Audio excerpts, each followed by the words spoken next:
चलिए आज मैं आपको शरारे की कटिंग और स्टिचिंग बताती हूँ। तो ये मेरे पास डायमीटर फैब्रिक है, इसका अर्ज जो है 42 मीटर है। तो इसको मैंने पहले डबल फोल्ड किया, फिर उसका भी हाफ फोल्ड कर दिया है। तो ये मेरे पास चार तय हैं। देखिए इस तरह से आप इसको मर्जी चाहे जिस तरफ रख लें। अगर आपको फैब्रिक एक साइड निकालना है तो खुली साइड अपनी तरफ रखेंगे, क्योंकि मेरा जो ये नाप है ये थोड़ा सा स्मॉल साइज़ में है, तो इसमें साइड से फैब्रिक ज़रूर बचेगा। तो मैं इसको एक साइड में निकाल दूँगी। तो सबसे पहले हमें अपनी लेंथ लेनी है। लेंथ हमेशा हमें शरारे की घुटना जो होता है हमारा, उससे ऊपर तक अपर पार्ट की लेंथ वहाँ तक लेनी है। किसी की 17 आती, किसी की 18, किसी की 19 तक।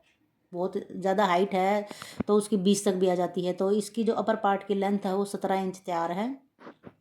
तो मैंने इसको 18 इंच ले लिया है। ऊपर जो है बेल्ट लगेगी और बैक साइड में इलास्टिक लगेगी। तो हिप का चौथा हिस्सा यहाँ पे मार्क कर लिया, प्लस 1.5 इंच फ्रंट पार्ट में। दोनों हिस्से एक साथ ही निशान लगा रही हूँ मैं। इसमें थोड़ा सा कम दिखाई दे रहा होगा, ये देखिए। अब बैक पार्ट के लिए मैं जित और नीचे आसन से फ्रंट में 2 इंच का, 1.5 से 2.25 इंच का एक्स्ट्रा मार्जिन लेना है कर्व का। और फिर बैक पार्ट में और 2 इंच का लेना है। दोनों मार्क मैंने इस तरह से निशान लगा दिए हैं आगे पीछे के। और पीछे वाले पार्ट में बढ़ाकर जो है ले लिया है 3.5 इंच के करीब, 3.5 से 4 इंच। इसमें जो है स्मॉल साइज़ है तो इसमें मैंने 3 इंच लिया है। हैवी साइज़ हो तो 4 इंच तक भी ले सकते हैं। और फिर हमें अपनी थाई का नाप लेना। थाई जितनी हमारी कस्टमर की थाई होती है उससे, उसमें हमें 1 से 1.5 इंच एक्स्ट्रा मार्जिन का लेना है स्टिचिंग के लिए। और इन निशानों को इस तरह से मिला देना है। तो ये देखिए थाई का माप जो है 18 ही है।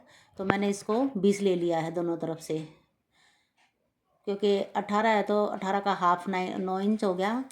तो 9 में 1-1 इंच हमें दोनों तरफ ऐड कर देना, हाफ हाफ इंच ऐड कर देना है। अब पहले अपर फ्रंट पार्ट की कटिंग करेंगे। ये यहाँ तक, ये देखिए ये पहले फ्रंट पार्ट की कटिंग हो चुकी है। इस तरह से निशान लगाएंगे तो आपको कटिंग करने में ईजी होगा। अब जो है बैक पार्ट की कटिंग कर दी। जो बैक पार्ट का निशान लगाया था उसकी जो है स्टिच कटिंग हो चुकी है। नीचे का जो फैब्रिक बचा उसको, पूरे फैब्रिक को हमने ले लेना है। ये 4 फोल्ड हैं और इसको इस तरह से हमारी जो है जितना ज़्यादा ये यहाँ पे होगा उतनी ज़्यादा हमारी ये चुनटें डलेंगे। ये कुछ इस तरह से नीचे वाले पार्ट में को हमें कुछ नहीं करना है। उसमें हम अपनी लेंथ देख लेंगे। अगर हमारी लेंथ ज़्यादा बच रही है तो लेंथ को हमें कट कर देना है। उसके बाद फिर हमें दोनों फ्रंट और बैक पार्ट के आसन को स्टिच करना है। इस पर डबल सिलाई लगानी है और फिर इंटरलॉक भी कर लेना है साथ साथ। सिलाई हमारी हो चुकी है। अब इसमें हम लगाएंगे पॉकेट। तो पॉकेट हमेशा सीधी साइड, सीधे हाथ की तरफ लगती है। फ्रंट पार्ट में हम पॉकेट लगाएंगे ऊपर से 1 से 1.5 इंच मार्जिन छोड़ते हुए। फिर हम अपना इस तरह से हाथ रख कर देखेंगे कि हमारा हाथ कितनी पॉकेट में आता है। और उसको नापेंगे भी बाद में। तो हमारा 5.5 के करीब या 5 से 6 इंच के करीब आता है हमारा। तो यहाँ पर हमें पॉकेट लगा लेनी है। पॉकेट आप ज़्यादा से ज़्यादा लंबी 14 इंच कर सकते हो। 12.5 से शुरू होके 14.5 तक आप इसकी लंबाई कर सकते हो। ज़्यादा लंबी पॉकेट भी हम नहीं लगाते हैं। तो अब हमें निशान लगा लेना है इस तरह से।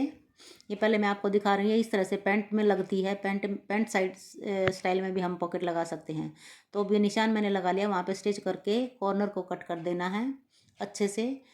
और इस पर नाखून से एक प्रेस मार लेनी है सिलाई पर। ये देखिए कितनी अच्छे तरीके से हमारी जो सिलाई बैठ गई है। अब इस पर एक पैर का मार्जिन छोड़ते हुए सिलाई लगानी है इस तरह से।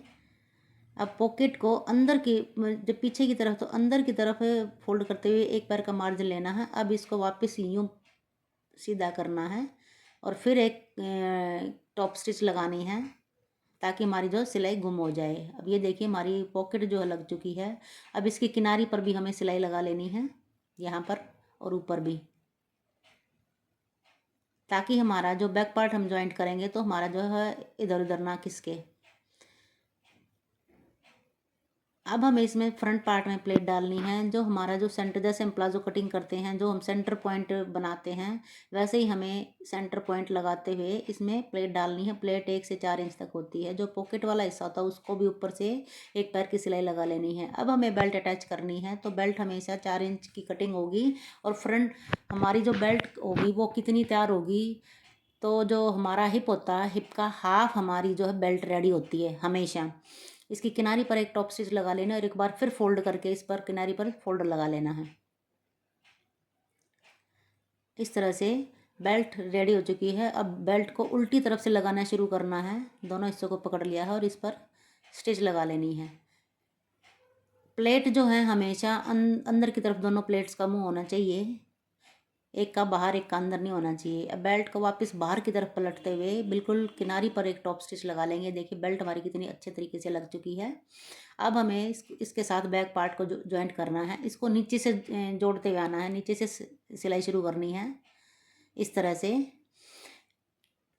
नीचे की जो थाई की जो चौड़ाई है वो हमें पहले ही मार्क कर लेनी है कितनी हमें लगनी है। तब वहीं से हम दोनों तरफ मार्जिन छोड़ते हुए अपनी सिलाई लगाएंगे। तो ये दूसरी तरफ का भी हिस्सा जो है इसी तरह से ज्वाइंट कर लेना है। तो ये देखिए दोनों पार्ट हमारे ज्वाइंट हो चुके हैं। अब हमें नीचे के पार्ट को तैयार करना है। तो एक हिस्से को पहले उठाएंगे। इस पर उल्टी तरफ मैंने निशान लगा लिया है और मशीन की चाल को मोटा बखिया करते हुए धागा थोड़ा एक्स्ट्रा निकालना है पीछे, और ऐसे पीछे उंगली रखनी हमने पंजे पर और सिलाई को इस तरह से चलाना है। देखिए चुन्नट हमारी कितनी जल्दी हमारी बनकर तैयार है।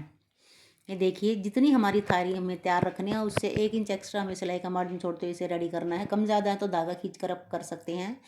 दोनों पार्ट में मैंने रेडी कर ली है चुन्नट। अब हमें एक पार्ट लेना है, इसका भी सेंटर पॉइंट बना लेना, सेंटर पर कट लगाना है। इस तरह से सेंटर कट लगा लिया है और अब सीधी तरफ रखना है।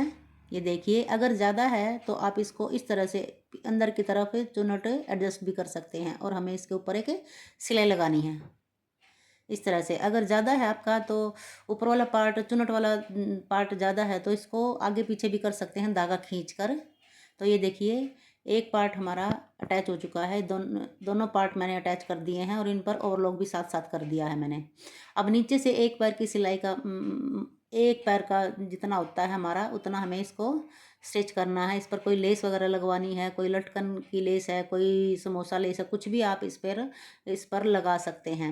ज़्यादा चौड़ाई में नीचे का शरारे का नीचे का घेर फोल्ड नहीं होता है, तो ये पतला ही फोल्ड होता है। तो इस पर कोई लेस वगैरह नहीं लगवाई है कस्टमर ने, तो इसको सिंपली फोल्ड करवाया है ये इस तरह से। इस पर पीको भी करवा सकते हैं। अब हम पीछे अब हमें डालनी है लास्टिक। तो लास्टिक हमें कितनी डालनी है, साइज़ कोई भी हो, हमारी हिप का चौथाई हिस्सा प्लस 1 इंच सिलाई के मार्जिन के लिए हमें अपनी लास्टिक बैक पार्ट में डालनी होती है। अगर फ्रंट और बैक में बेल्ट और लास्टिक है तो ये देखिए इस तरह से लास्टिक को हमें रखना है और स्टिच कर लेना है। बिल्कुल गुम सिलाई के साथ हमारा लास्टिक स्टिच हो जाएगा। दूसरी तरफ भी ऐसे ही कर लेना है।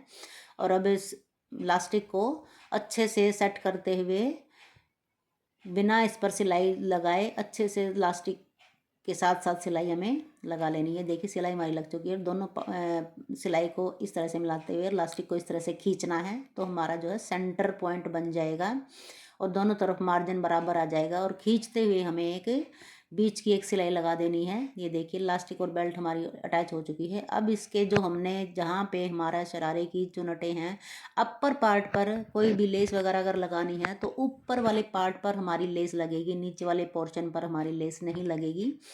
तो इस पर मैं ये मेरी 1/2 इंची लेस है ये मैं लगा रही हूँ। सिलाई का मार्जिन भी जो ऊपर की तरफ होना चाहिए, जो हमारा नीचे का मार्जिन है वो ऊपर की तरफ होना चाहिए। तो वहीं से हमें बिल्कुल किनारी के साथ साथ सिलाई लगानी है। ये चौड़ाई में लेस है तो इस पर 2 सिलाई लगेंगी, पतली हो तो एक ही सिलाई में काम चल जाता है। अब मुझे बीच वाली अंदर वाली जो सिलाई है वो लगानी है। ये देखिए जो लेस जो लगाई थी उसको भी ऐसे बराबर मिलाते हुए सिलाई लगाते। तो इस पर डबल सिलाई हमें लगा लेनी है और बाद साथ साथ इंटरलॉक भी कर लेना है। तो इसका फाइनल लुक आपको शॉर्ट्स वीडियो में मिलेगा कि शरारा बनने के बाद कैसा लगा। वीडियो अच्छी लगे तो लाइक शेयर और सब्सक्राइब ज़रूर करें।